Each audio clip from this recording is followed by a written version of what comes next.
వరంగల్ జిల్లా మామునూరు విమానాశ్రయం అభివృద్ధికి కేంద్రం గ్రీన్ సిగ్నల్ ఇచ్చింది. రాష్ట్ర ప్రభుత్వం విజ్ఞప్తి మేరకు మామునూరు ఎయిర్పోర్ట్ ఆపరేషన్స్కి కేంద్ర మంత్రి రామ్మోహన్ నాయుడు ఉత్తర్వులు జారీ చేశారు. త్వరితగతిన నిర్మాణ పనులు చేపట్టాలని ఎయిర్పోర్ట్ అథారిటీని ఆయన ఆదేశించారు. ఈ మేరకు సీఎం రేవంత్ రెడ్డి ప్రజల తరఫున ప్రధానమంత్రి నరేంద్ర మోడీకి, రామ్మోహన్ నాయుడుకి, ఎయిర్పోర్ట్ అథారిటీ ఆఫ్ ఇండియాకు ధన్యవాదాలు తెలిపారు. ఏపీ రాష్ట్ర 2025-26 ఆర్థిక సంవత్సర బడ్జెట్పై డిప్యూటీ సీఎం పవన్ కళ్యాణ్ స్పందించారు. ఈ బడ్జెట్ సంక్షేమం, సుస్థిర అభివృద్ధి లక్ష్యంగా ఉందని ఆయన స్పష్టం చేశారు. అందుకు అనుగుణంగా కేటాయింపులు ఉన్నాయన్నారు. గత ప్రభుత్వం రాష్ట్ర ఆర్థిక పరిస్థితిని అస్తవ్యస్తం చేసిందని మండిపడ్డారు. ముఖ్యమంత్రి చంద్రబాబు నేతృత్వంలో కూటమి ప్రభుత్వం ఆర్థిక క్రమశిక్షణతో రెవెన్యూ లోటు, ద్రవ్య లోటు తగ్గించే చర్యలు చేపట్టిందని వెల్లడించారు. ఈ బడ్జెట్ రాష్ట్రంలోని అన్ని వర్గాల ప్రజల భవిష్యత్తుకు భరోసానిచ్చేలా అభివృద్ధికి బాటలు వేసేదిగా ఉందని తెలిపారు.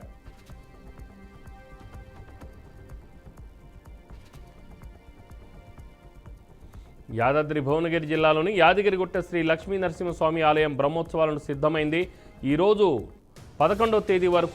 నుంచి 11వ తేదీ వరకు వార్షిక బ్రహ్మోత్సవాలు అత్యంత వైభవంగా జరగనున్నాయి. ఈ మేరకు ఆలయ అధికారులు అన్ని ఏర్పాట్లు పూర్తి చేశారు. లక్ష్మీ నరసింహుడి క్షేత్రాన్ని సర్వంగా సుందరంగా తీర్చిదిద్దారు. ఏటేటా నిర్వహిస్తున్నట్లుగా కాకుండా ఈసారి స్వర్ణ విమాన గోపురం కలిగి కొత్త అనుభూతితో ఉత్సవాలు నిర్వహించనున్నారు. సమగ్ర కులగణన చేసిన ఎన్యూమరేటర్లు ధర్నా చేపట్టారు. 3 నెలలుగా తమకు ఇవ్వాల్సిన వేతనాలు ఇవ్వట్లేదని కుత్బుల్లాపూర్ సర్కిల్ కార్యాలయం ముందు ఆందోళనకు దిగారు. గత ఏడాది నవంబర్లో తెలంగాణ ప్రభుత్వం నిర్వహించిన సమగ్ర కుటుంబ సర్వేలో ఎందరో నిరుద్యోగులు కష్టపడి నెల రోజుల్లో సర్వే పూర్తి కావడానికి కృషి చేశారని, కానీ తమకు ఇస్తామన్న గౌరవ వేతనం ఇవ్వకుండా అధికారులు 3 నెలలుగా తెప్పించుకుంటున్నారని మండిపడ్డారు. తమకు ఇచ్చే వేతనం ప్రభుత్వం మంజూరు చేస్తున్నట్లుగా జీవో విడుదల చేసినా కూడా తమకు మాత్రం ఆ వేతనం అందలేదని ఎన్యూమరేటర్లు తెలిపారు. రేవంత్ రెడ్డి తమను ఆదుకోవాలని కోరారు. తూర్పుగోదావరి జిల్లా నల్లజర్లలో Sri Venkateswara hatcheries private limited ఉచిత చికెన్ ఎగ్ మేళాను నిర్వహించారు. ఈ కార్యక్రమానికి పశుసంవర్ధక శాఖ అధికారులు, మండల రెవెన్యూ అధికారులు, పోలీసులు హాజరయ్యారు. కోడి మాంసం తినడం వల్ల ఎటువంటి రోగాలు రావని అవగాహన కల్పించారు. చికెన్ను 70 సెల్సియస్ డిగ్రీల వద్ద ఉడికించి తింటే బర్డ్ ఫ్లూ వైరస్ చనిపోతుందని తెలిపారు. ప్రజలకు చికెన్, గుడ్డు పంపిణీ చేశారు. ఇంటర్మీడియట్ పరీక్షలు ప్రారంభమయ్యాయి. ఉమ్మడి తూర్పుగోదావరి జిల్లా వ్యాప్తంగా మొదటి సంవత్సరం పరీక్షలు 51,246 మంది రాస్తున్నారు. కాకినాడ జిల్లాలో 21,000 మంది విద్యార్థులు పరీక్షలు రాస్తున్నారు. ఉమ్మడి తూర్పుగోదావరి జిల్లా వ్యాప్తంగా 161, కాకినాడలో 56 పరీక్షా కేంద్రాలను అధికారులు ఏర్పాటు చేశారు. విద్యార్థులు అరగంట ముందుగానే పరీక్ష కేంద్రాలకు చేరుకున్నారు.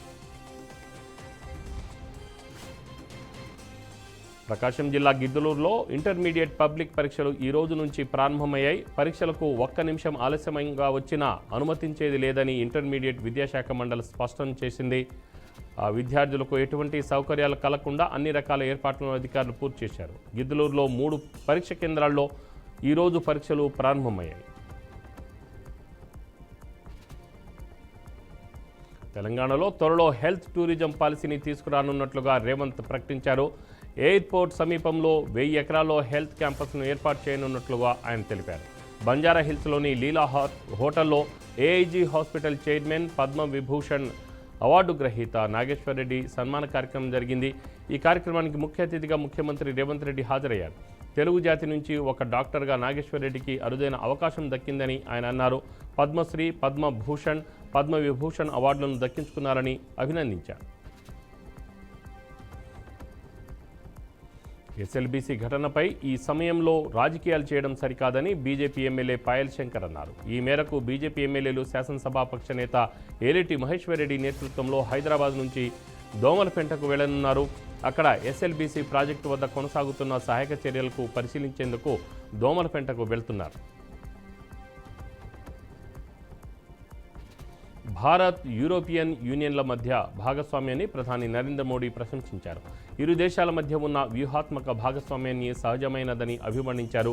ఢిల్లీలోని హైదరాబాద్ హౌస్లో European commission president Ursula von der లేన్తో మోదీ భేటీ అయ్యారు. ఈ ఏడాది చివరి నాటికి భారత్, EU మధ్య స్వేచ్ఛాయుత వాణిజ్య ఒప్పందం కుదురుతుందని మోదీ తెలిపారు.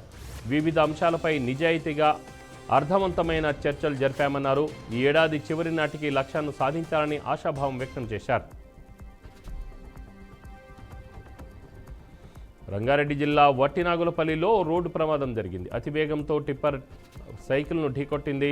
ఈ ఘటనలో పిల్లి గణేష్ అనే యువకుడు మృతి చెందగా మరొకరికి తీవ్ర గాయాలయ్యాయి. గాయపడిన వ్యక్తిని స్థానికులు వెంటనే ఆసుపత్రికి తరలించారు. సమాచారం అందుకున్న పోలీసులు ఘటనా స్థలానికి చేరుకున్నారు. అనంతరం కేసు నమోదు చేసి సీసీటీవీ ఫుటేజీ ఆధారంగా దర్యాప్తు చేస్తున్నారు. నెల్లూరు జిల్లా భగత్ సింగ్ కాలనీలో ఎన్టీఆర్ భరోసా పింఛన్ల పంపిణీ కార్యక్రమం నిర్వహించారు. ఈ కార్యక్రమంలో పురపాలక శాఖ మంత్రి డాక్టర్ పొంగూరు నారాయణ పాల్గొన్నారు. అర్హులైన వారికి స్వయంగా పింఛన్లు పంపిణీ చేశారు. సీఎం చంద్రబాబు నాయుడు ఆదేశాల మేరకు రాష్ట్ర వ్యాప్తంగా 1వ తేదీన 68 లక్షల మంది పింఛన్లకు అందజేస్తున్నామని అన్నారు. గత వైసీపీ ప్రభుత్వంలో పింఛన్ల కోసం వృద్ధులను, మహిళలను, వికలాంగులను సచివాలయాల చుట్టూ తిప్పుకునేవారని విమర్శించారు. ఆ క్రమంలో కొందరు మరణించడం జరిగిందన్నారు. ప్రస్తుతం ఆ పరిస్థితి లేదన్నారు. నోరు ఉంది కదా అని ఇష్టముచ్చినట్లు మాట్లాడితే ఎన్డీఏ ప్రభుత్వంలో ఉపేక్షించేది లేదని రాష్ట్ర హోంమంత్రి వంగల్పూడి అనిత అన్నారు. మాజీ ఎంపీ గోరంట్ల మాధవ్ చేసిన అంతర్యుద్ధం వ్యాఖ్యలపై తీవ్రస్థాయిలో స్పందించారు. ముందు వైసీపీలో జరుగుతున్న అంతర్యుద్ధం గురించి మాట్లాడుకోవాలన్నారు. ఆ తర్వాత సమాజంలో జరిగే అంతర్యుద్ధాల గురించి మాట్లాడదామని అన్నారు. ప్రజలను ఇబ్బంది పడుతూ రెచ్చగొట్టే విధంగా వ్యాఖ్యలు చేస్తుంటే ఈ ప్రభుత్వం చూస్తూ ఊరుకోవద్దన్నారు. శ్రీ సత్యసాయి జిల్లా మాగే చెరువులో పెన్షన్ల పంపిణీ కార్యక్రమంలో రాష్ట్ర బీసీ సంక్షేమ శాఖ మంత్రి సవిత ఎస్సీ కాలనీలో 12 లక్షల రూపాయలతో నిర్మించిన సీసీ రోడ్డును మంత్రి ప్రారంభించారు. లబ్ధిదారులకు సవిత స్వయంగా పింఛన్లు అందజేశారు. గత ప్రభుత్వంలో జగన్మోహన్ రెడ్డి కేవలం 22,000 రూపాయలతో మొదలుపెట్టి 5 సంవత్సరాల్లో 3,000కు పెన్షన్లు పెంచాడన్నారు.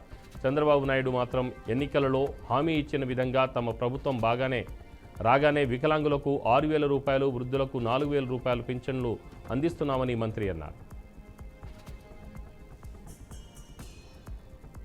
ట్యాంక్ బండ్ మీద సర్వాయి పాపన్న గౌడ్ విగ్రహానికి స్థలం విషయంలో తాను పీసీసీ చీఫ్ మహేష్ కుమార్ గౌడ్ను కలిసి సీఎంతో మాట్లాడినట్లు మంత్రి పొన్నం కీలక వ్యాఖ్యలు చేశారు. ట్యాంక్ బండ్పై గతంలో చూసిన స్థలం కానీ వేరే స్థలాన్ని చూసే బాధ్యత సీఎం మా ఇద్దరికే అప్పగించారని మంత్రి స్పష్టం చేశారు. సర్దార్ సర్వాయి పాపన్న గౌడ్ విగ్రహం, గౌడ సంఘం భవనం, కేరాఫ్ నీరాకేఫ్ అంశాలపై మినిస్టర్ క్వార్టర్స్లో గౌడ సంఘాల నేతలు తమను కలిసినట్లు వెల్లడించారు. ఈ మార్చి తర్వాత గౌడ సంఘం భవన నిర్మాణానికి ప్రారంభించేలా చర్యలు తీసుకుంటామని చెప్పారు. జయశంకర్ భూపాలపల్లి జిల్లా కాటారం మండలంలో పెద్ద పులి సంచారం తీవ్ర కలకలం రేపుతోంది. మహదేవ్పూర్ మండలంలోని ఎనకపల్లి అడవుల నుంచి ప్రతాపగిరి అడవుల వైపు పెద్ద పులి వచ్చినట్లు అటవీశాఖ అధికారులు గుర్తించారు. పులి సంచారానికి సంబంధించి పలు చోట్ల పాదముద్రలు కనిపించాయని తెలిపారు. దీంతో స్థానికులు భయాందోళనకు గురవుతున్నారు.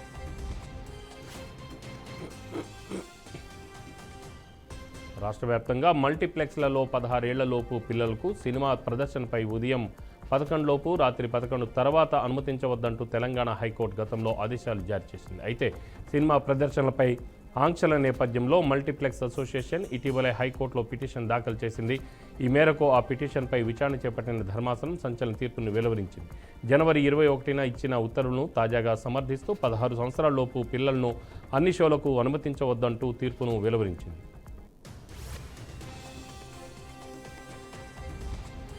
వేసవి ప్రారంభానికి ముందే సూర్యుడు మండిపోతున్నాడు. ఉదయం 7 నుంచి 8 గంటలకే భానుడు ప్రతాపం చూపిస్తున్నాడు. ఇక మధ్యాహ్నం సమయాల్లో అయితే రికార్డు స్థాయి ఉష్ణోగ్రతలు నమోదవుతున్నాయి. ఈ క్రమంలో దేశంలోని చాలా ప్రాంతాల్లో కనిష్ట ఉష్ణోగ్రతలు సగటు కంటే ఎక్కువగా ఉంటాయని భారత వాతావరణ శాఖ పేర్కొంది. మార్చి 2 లేదా 3వ వారంలోనే తెలుగు రాష్ట్రాల్లో వడగాలులు ప్రభావం చూపుతాయని వాతావరణ శాఖ అంచనా వేస్తున్నాయి. ఏప్రిల్ జూన్ మధ్యలో పరిస్థితి మరింత తీవ్రంగా ఉంటుందని హెచ్చరిస్తున్నారు. ఇప్పటికే కర్ణాటక, కేరళ రాష్ట్రాలకు ఐఎండీ వడగాలులు హెచ్చరికలు జారీ చేసింది. ఛత్తీస్గఢ్ రాష్ట్రంలో మరోసారి కాల్పులు కలకలం రేగాయి. సుక్మా జిల్లా కృష్ణాపురం పోలీస్ స్టేషన్ పరిధిలోని అటవీ ప్రాంతంలో మావోయిస్టులకు భద్రతా బలగాలకు మధ్య ఎదురు కాల్పులు జరిగాయి. ఈ ప్రాంతంలో మావోయిస్టులు ఉన్నారని పోలీసులకు సమాచారం అందడంతో ఫిబ్రవరి 28న కూంబింగ్ ఆపరేషన్ చేపట్టారు. ఈ క్రమంలో మావోయిస్టులు కాల్పులకు తెగపడటంతో పోలీసులు ఎదురు కాల్పులకు దిగారు. ఉదయం నుంచి భద్రతా దళాలకు నక్సలైట్లకు మధ్య కాల్పులు కొనసాగుతూనే ఉన్నాయి. ఈ ఘటనకు సంబంధించిన పూర్తి వివరాలు తెలియాల్సి ఉంది.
ఉమెన్స్ ప్రీమియర్ లీగ్లో ముంబై ఇండియన్స్ జోరుకు బ్రేక్ పడింది. హ్యాట్రిక్ విజయాలతో దూకుడు మీద ఉన్న ఆ జట్టుకు ఢిల్లీ క్యాపిటల్స్ కళ్లెం వేసింది. ఆల్రౌండ్ ప్రదర్శనతో ముంబైని చిత్తు చేసింది. బెంగళూరు వేదికగా జరిగిన మ్యాచ్లో 9 వికెట్ల తేడాతో భారీ విజయం సాధించింది.